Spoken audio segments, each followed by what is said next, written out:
Most games you only play once or twice and then you forget they even exist. But for this video, we've picked 16 games that you can sink countless hours into. Now, without further ado, let's get started. The first game is Raft, and it looks super simple at first. You're just floating in the middle of the ocean picking up trash. But then you start upgrading, expanding, and building this whole floating base. And suddenly you're managing a massive raft while a shark is constantly trying to destroy what you've built. The world is big and you'll go from place to place, discover new islands, and explore the world while following a story. Green Hell is the kind of survival game that punishes you for not paying attention. You're not just worrying about food, you're dealing with infections, parasites, and your sanity. You'll also need to build a base in order to stay safe during the night, and of course you'll have to craft necessary weapons and gear. It's stressful, but in an immersive way that makes it feel like you're almost in control. Next up is Grounded, and this game sounds really small at first. You're just a tiny person in a backyard. But once you actually start playing, it turns into an all-out survival experience.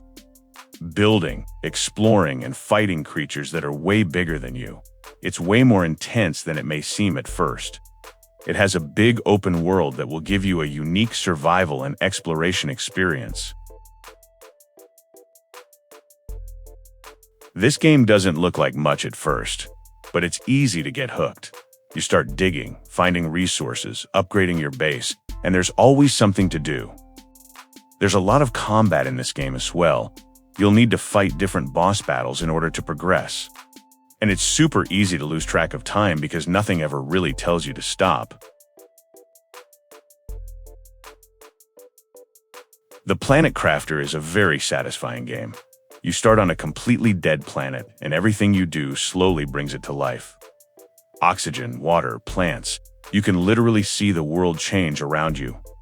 But that's not all. You'll also build your own base and craft tools and vehicles. It's not fast-paced, but it's super addictive in a chill way that makes you want to keep on playing for hours.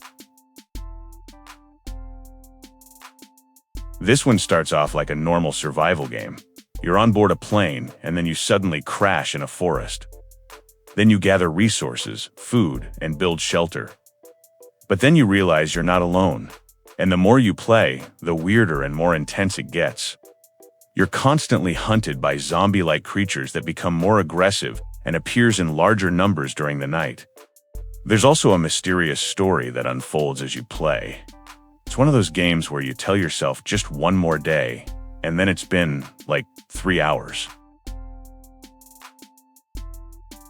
Satisfactory is a factory builder game set on a vast alien planet that feels both beautiful and hostile.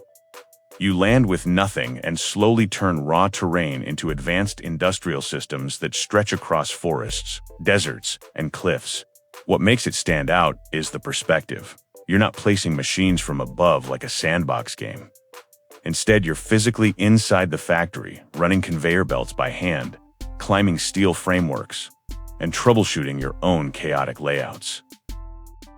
No Man's Sky drops you into a randomly generated universe where every star is a system you can actually fly to, and every planet is its own strange experiment in geology, weather, and biology. You start with a damaged ship and a basic suit, then slowly learn to survive and mine resources, and upgrade everything just to go a little farther. What makes it distinctive is the scale and the sense of drift. There's no fixed path, just constant discovery. It's all up to you. Rust throws you onto a harsh island with nothing but a rock and a torch. And from there, it's all about figuring it out fast. You start by scraping together basic resources, learning the terrain, and trying to get a simple base up before the world around you gets a chance to interfere. What really defines this game is the multiplayer experience. Everyone's doing the same struggle, but you always need to be careful of other players. Over time, it becomes a cycle of building, losing, adapting, and rebuilding that makes you want to keep on playing. Subnautica begins after your ship is destroyed above an ocean planet, leaving you alone in a life pod surrounded by endless water. Early on, you're focused on the basics, finding food, gathering materials, and learning how to stay alive in an environment that feels calm on the surface but dangerous underneath. Clear reefs slowly lead into deep caves and open voids, and places where visibility fades and strange sounds carry through the water. Every new tool or vehicle changes what feels possible. Progression allows you to later return to areas that once seemed unreachable. Factorio starts with a crash landing on a hostile planet where the only way forward is to build. What begins as hand mining ore and placing a few machines quickly turns into a massive network of conveyor belts. Power grids, rail systems, and automated production lines all feeding into each other. What makes it special is how naturally small problems grow into larger ones. A shortage of iron leads to redesigning your smelters, which leads to expanding power, which leads to defending new territory. Valheim is a survival game built around the feeling of starting small and slowly earning your place in a dangerous world inspired by Norse mythology. You begin with basic tools, simple shelters, and nearby forests to explore.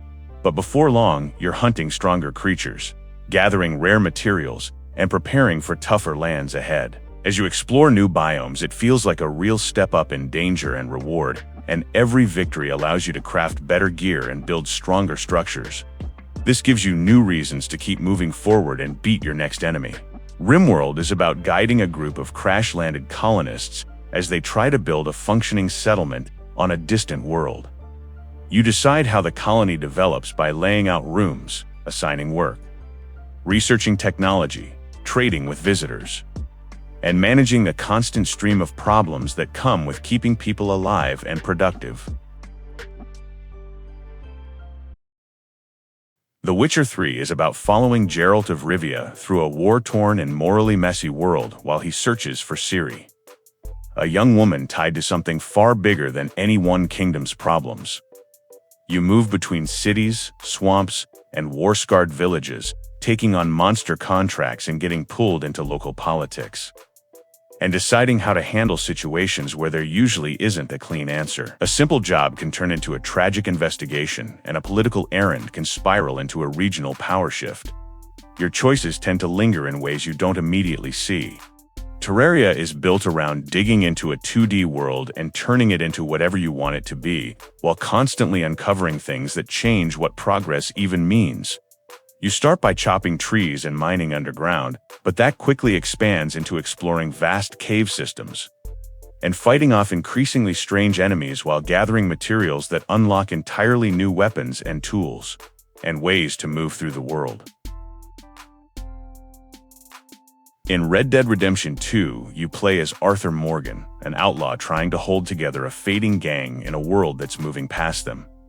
Life in the game is shaped by the slow rhythm of travel, survival, and the day-to-day work of living outside the law. You'll ride across big landscapes, take on jobs, and deal with the consequences of choices that rarely stay simple. What makes the game unique is the attention to detail and how the world reacts to everything you do. Towns feel lived in, strangers have their own stories that can unfold in unexpected ways, and even small actions can shift how people see you over time. Alongside that, the story steadily builds on loyalty, change, and loss, making the journey feel less like a sequence of missions and more like watching a long personal chapter of a life come to an end. Red Dead Redemption 2 is no doubt among the greatest open-world and story games ever created. Each of these games stand out in their own way, from survival and exploration to building, storytelling, and everything in between.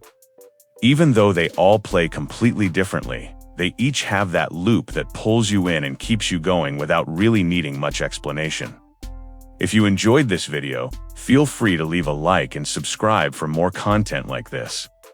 And drop a comment on what other games you think deserves to be on the list. Thanks for watching. Until next time.